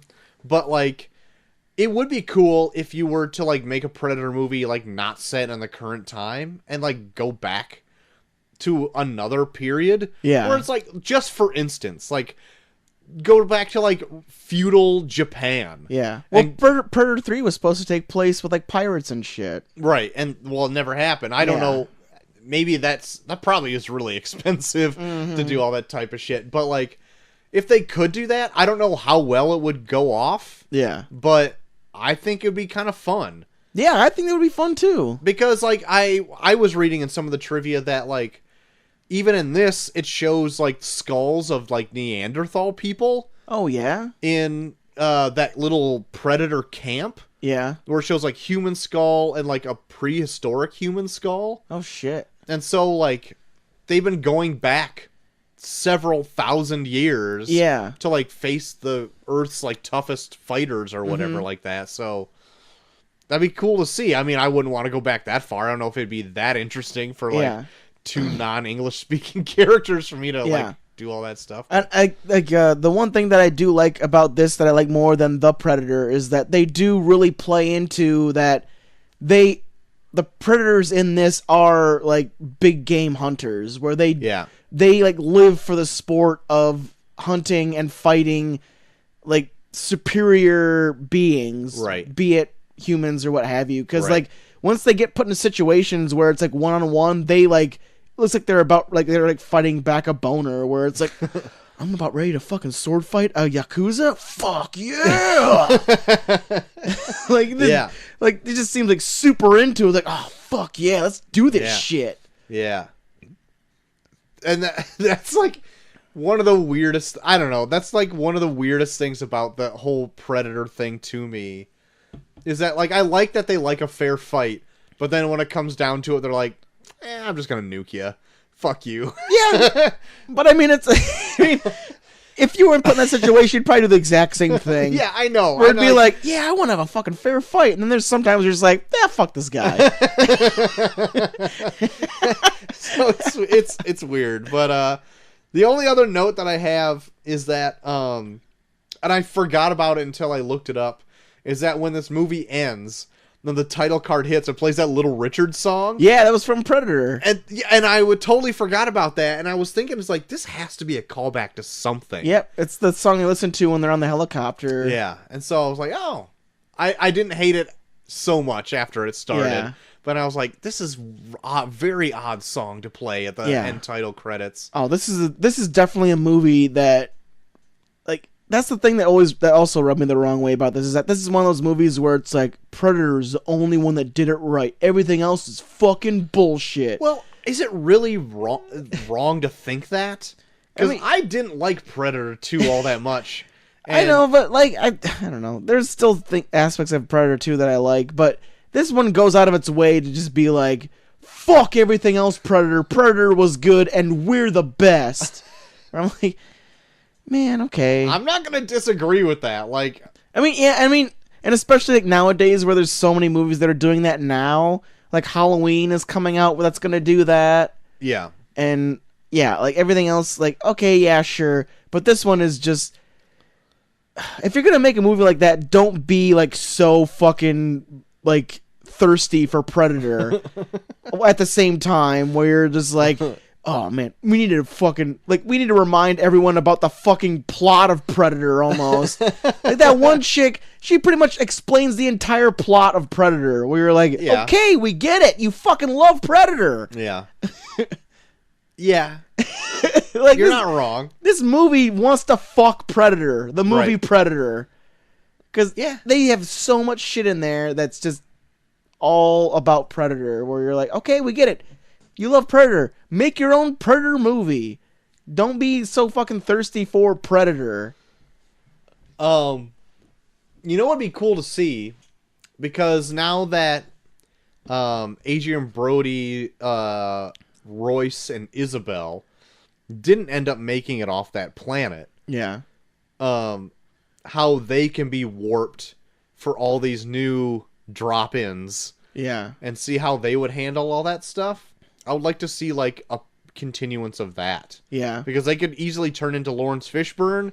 Yeah. Or they could gather people to start, like, an uprising on this Predator planet. Yeah. Which would be kind of cool. Hey? I don't know. It'll probably never happen. But who knows? And, like, Dave brought up last week how he thought it would be cool if Adrian Brody was the one that was, like, the Predator killer in that pod. In that pod, yeah. That I mean, I wouldn't be opposed to that. I wouldn't either. In fact, I'd probably like this movie even more if that was the case. That's true. Yeah. Not that I didn't dislike it at all, really, but I really enjoyed it. So, all in all, would you recommend somebody, unless you got anything else to throw in here? Not really. Would you recommend if people were going through the mythos of Predator movies to check this one out? I mean, it's so... I think this is the most off from what Predator tries to do, but I still think there are moments in it that are worth watching. Okay. I think. Because, like I said before, I do think the effects in this are better than The Predator. Mm-hmm. So there are moments like that are fun. And, I don't know. I think I really didn't really get into this until halfway through when they meet up with Lawrence Fishburne. And then after that, I think I kind of fell into it. Okay. Because Lawrence Fishburne was that kind of like that shot of adrenaline I needed to get through the rest of the movie where, like, even if, like, the other character... Like, I think even the other characters just started having more fun with it after Lawrence Fishburne got introduced. Because that's when they have the Yakuza sword fight. Mm-hmm. And then they do the whole thing where Adrian Brody has, like, that fight with... they show that Predator on Predator fight. Mm-hmm. And they show Adrian Brody, like, pretty much lights the whole camp on fire when he fucking fights out of the one. So it's like... Once Lawrence Fishburne gets introduced, it's pretty fun. But before that, it just kind of felt like everyone was kind of droning and just kind of saying the same shit and like, what's this? What's happening? Who's this? Where are we? Like, it's just a bunch of people asking questions in very droll voices. So, yeah, I mean, like, if you really like Predator, I would say definitely kind of bear through the first half of this, and then once it gets past that, I think you'll be fine. Okay. I definitely would recommend people to see this one. Okay. If you're a Predator fan. Especially if you're a Predator fan like me who doesn't really care. Yeah. Like, they don't have such a fucking Woody for Predator so hard. Yeah. That they have to be so beholden to whatever. But like I thought this was fun. Even though it's not like campy or whatever, but I had a good time watching this movie. Okay. Like I would disagree with you a little bit about the first half. Like I would agree, like once it gets to like Lawrence Fishburne meeting up there, like it's definitely like it picks up and carries it to the end of the movie. But I never felt like it was such a drag to that first half. So, like, I'll go on my full-out grade. I would give this movie a B+. Okay. I think I'll give it. I think I'll give it probably a C. Like it's definitely that first half, it was kind of hard for me to get through, especially because they don't really show they don't even show predators or all until maybe close to 30 or 40 minutes in, I think, before you see the first one. Yeah. So it's a lot of just people trying to act as tough as possible, just talking to each other. I was like, please do something. Well, I think that was another reason why I kind of like this movie too, because it shows an air of mystery to what's going on. And I think I said that when we were both reviewing 1 and 2. Whereas, I wish they didn't show as much Predator stuff right off the bat, where you got to, figure it out along the way.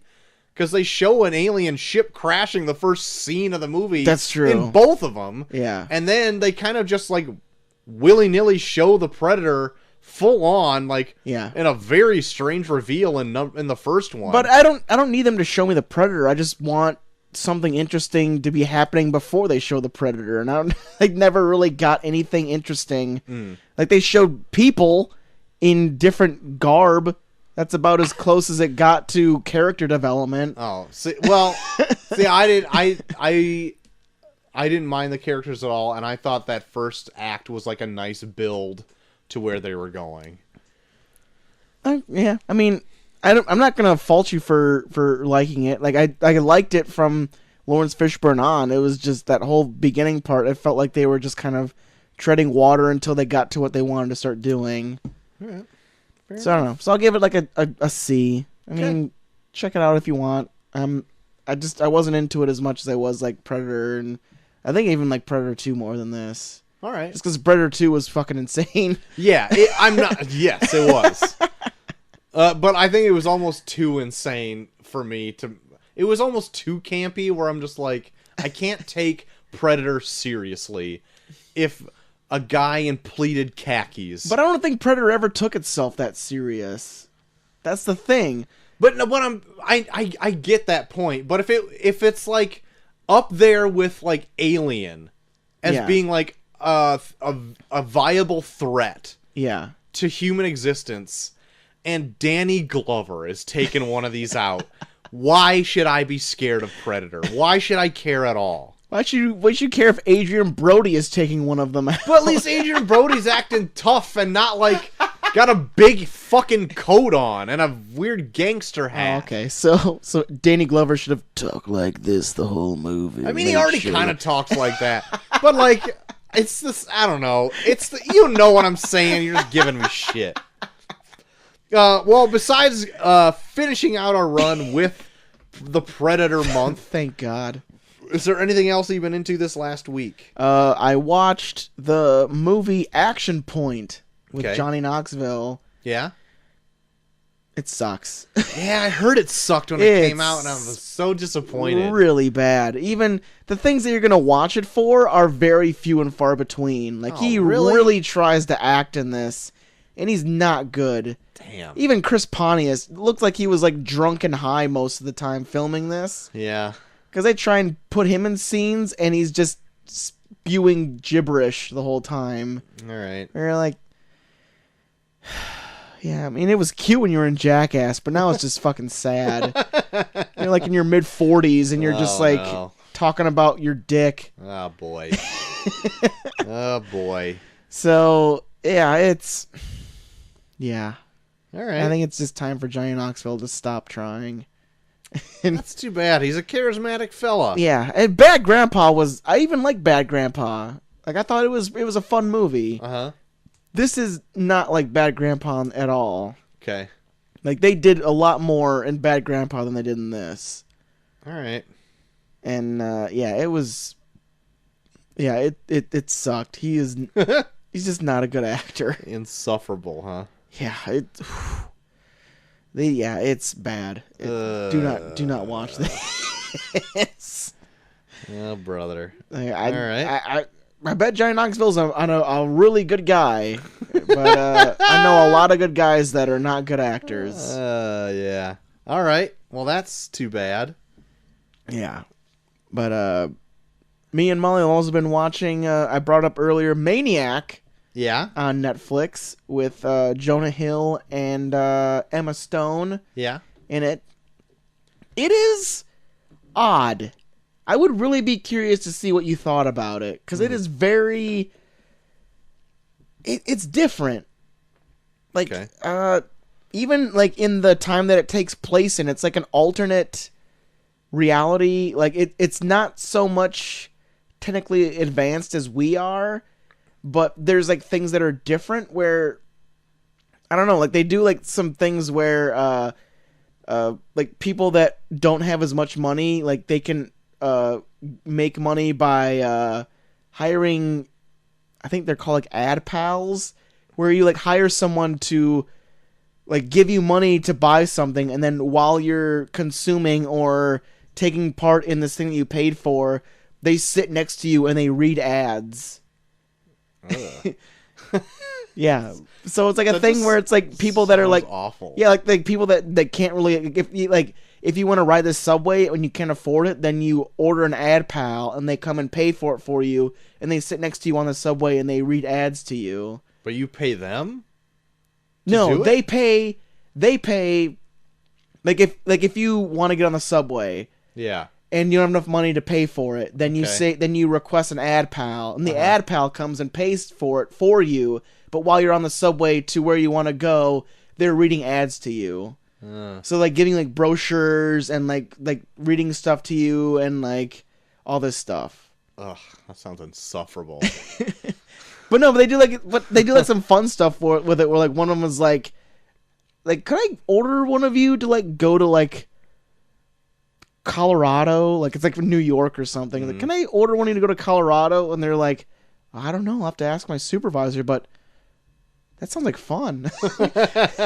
So like, but like, yeah, they do like stuff like that. But then like, that's not even like what the story is. Like the whole story is like these two people are get part of this drug trial where it's like these different pills that cause you to confront like things that are kind of holding you back in life. Mm-hmm. Like one pill, like it's kind of like a weird retelling of like a Christmas story, but like not like past, present, and future. It's more like one pill makes you relive the worst experience of your life. Mm-hmm. One pill makes you break down the walls that don't let you deal with that, and the other one makes you confront it altogether.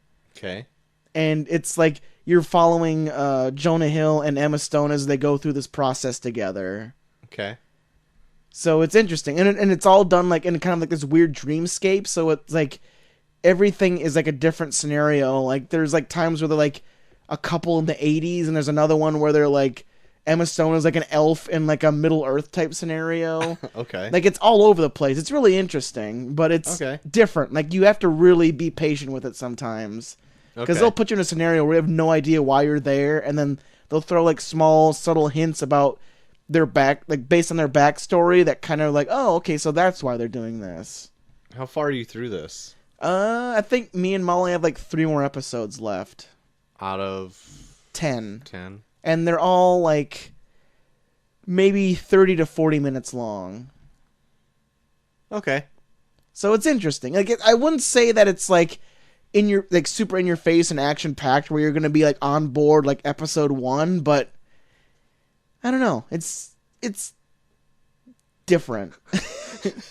Like I can't even say if I like it myself because I'm not all the way through it. But it's like it's kept my attention enough where it's like, okay, I'll see where you go from here. Okay, all right. So Maniac on Netflix. Check it out. My attention at least. Okay. Anything else? That will do it. I just reread for a very spooky episode of Imperious Rex, the series Batman Vampire. Yeah. Where Bruce Wayne fights the titular Dracula. Oh. And maybe has some nasty side effects of some vampire... Spooky vampireness coursing through his human vessel. So that is fun. It's one of my favorite like Batman Elseworld stories. Yeah. Because it's like full on nuts crazy. And nice. I like it a lot. It goes really campy in it. Right on. So check out Batman Vampire at any point in time. The art in it is great. Especially when it starts out. because it's like only went 3 issues, but each issue was made like years apart from each other. Mm-hmm. And so the first part was like made in 91, and then the second was like in 96, and then the other one was like in 99. Oh wow. And so like, but it's the same artist and writer the whole way through. Yeah. But like as it goes on, the art gets a little looser, because I don't know if the artist changed his style or whatever, or he just like commissioned and he just like whipped it out or whatever. I'm not sure. But regardless, real fun still. Nice. Also, I haven't read this yet, but I'm going to probably read it tomorrow, or maybe even tonight before I fall asleep and start counting those sheep. Until you wake up at 12:45. Until I wake up at the butt crack of dawn. DC Comics has started a new event called Heroes in Crisis. Okay. It's about superheroes dealing with post-traumatic stress disorder. Oh, wow. So it's got and it's written by a guy who was in, he's either in the CIA or the FBI. Yeah. I can't remember now off the top of my head, but he actually dealt with like this kind of stuff. Oh shit, that's cool. And so like there's given like a real world kind of like aspect to like this high fantasy type of stories. So I kind of want to check that out. I haven't read any spoilers on it or anything yet, so I have really no idea where it's starting or going. Nice. So I'm going to be surprised. And then the newest issue of Doomsday Clock, which is the sequel to Watchmen, dropped today as well. It's like issue 7 of 12 came out. I heard something where I guess they explain a lot in this one. I hope they do, because at this point I'm like, I don't know what the fuck is going on in this book. Yeah, it's really just treading water. I read something that I think it was like a conversation between you and GHD where somebody brought up that they explain a lot, and then GHD said that I can't wait to buy it today, and then his wife called him out on it. Oh yeah, I loved that so much that his wife pretty much just got a Twitter to snoop on his comic buying habits. Got him. I love it. But that's all. That's pretty much all I got. That's it. All right. Yeah. So GHD, if people want to get on the internet and look at your buying habits. Yeah, GHD, what can they do if they want to look up your buying habits? Where could they get a hold of you? Well, if they want to ask me about his buying habits, I guess I can ask him, and you can find me at Buggy Forever on Twitter, also Buggy Forever on Instagram, and anyone at Buggy Forever on Snapchat. Troy. You can find me at Troy to the Max on Twitter. You can find both me and JT at Review Pod on Twitter. You can also find us on Facebook, and all of our new episodes are uploaded onto reviewpod.podbean.com. But if you don't want to go there, that's perfectly okay. Wherever you're listening, you're doing something right.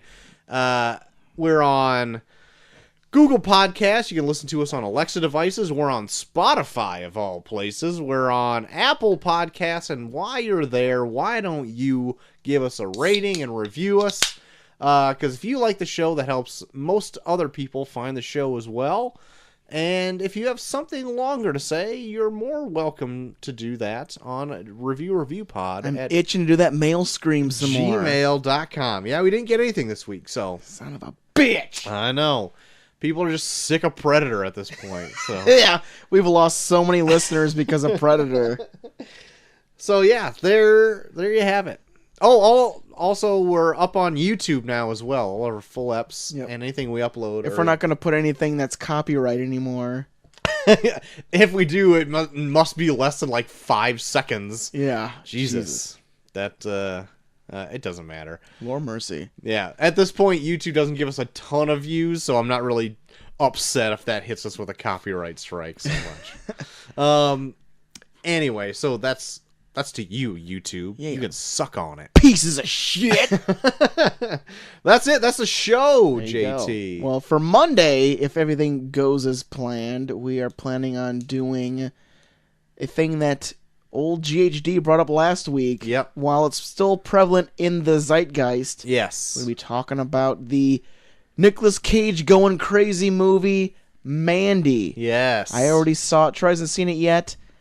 I'm really curious to see what Troy thinks of this because it's out there. I can't wait to see what he thinks of it. Let's see if I can check it out tomorrow or Friday so we can get that ep in on Monday. There you go. But after that, one of our favorite episodes of the year, we are doing the test pilot. Yes. Where we talk about some of the, or almost all of the, new pilots coming out on network television. We're talking ABC, NBC, and Fox, because CBS has their own thing. Who gives a fuck about them? And we can't watch it on Hulu. So, that's right. If you want to follow along next week, we will be reviewing, and I got 7 now because one of them came out early. Okay. We got Rel. Okay. The Manifest. I've already started that one. New Amsterdam. Okay. Single Parents. A Million Little Things. I Feel Bad. And The Cool Kids. Okay. So look up all those shows. They should be all on Hulu. If you have Hulu, check them out. We'll be talking about the pilots for all of them. Okay. And then, somewhere down the line, maybe like in mid-October, we have an addendum we can do for like a Monday show where we can do The Rookie and The Kids Are All Right. Okay. All right. That's what I was thinking. Sounds good. Because I really want to do The Rookie. You just can't shut up about The Rookie. That show looks so bad. I can't wait to watch it. Nathan Fillion as a rookie cop. Ugh. Great. I'm into it. So there you go. Get ready for our test pilot next week. Also, Mandy on Monday. Full slate. Full slate. Might have to cut things if we're going to talk about all of those things for the next Thursday show. Well, we'll see. We'll be light on news. How about that? Unless something huge happens. Well, a lot of them are like half-hour sitcoms. That's why I doesn't seem to matter. We can just drone on longer than the fucking show was. Well, we'll see. We'll see then. All right. So yeah, that's all next week. Our fun yearly test pilot episode. Yeah, always a blast. Look forward to it. Look forward to watching like 7 hours of television. Well, it's gonna be. Let me see. Half hour, hour. Oh god. Half hour, hour. Oh no. Half hour. So we got 3 half hours, like 4.5 hours. four half hours and 3 hours, and then the hours are like 43 minutes. So. Oh. All right. Okay. We'll be fine. Well, don't worry about me. You're sweating. Troy, you're sweating. I'm beating up over here, okay? Don't sweat it. So nervous. It's going to be easy. I'm getting so nervous, it's going to be easy. JT. If anything, you just act like you saw one of these. Chances are you could probably fake it. Yeah. Some of these shows are bad enough you probably could fake like 4 of them. I'll watch all of them. It'll be fun. Okay, so anyway, that's next week. So until next time, where you hear us watch a ton of TV, I've been Short of the Max Extreme. I am GT3K. And we are off.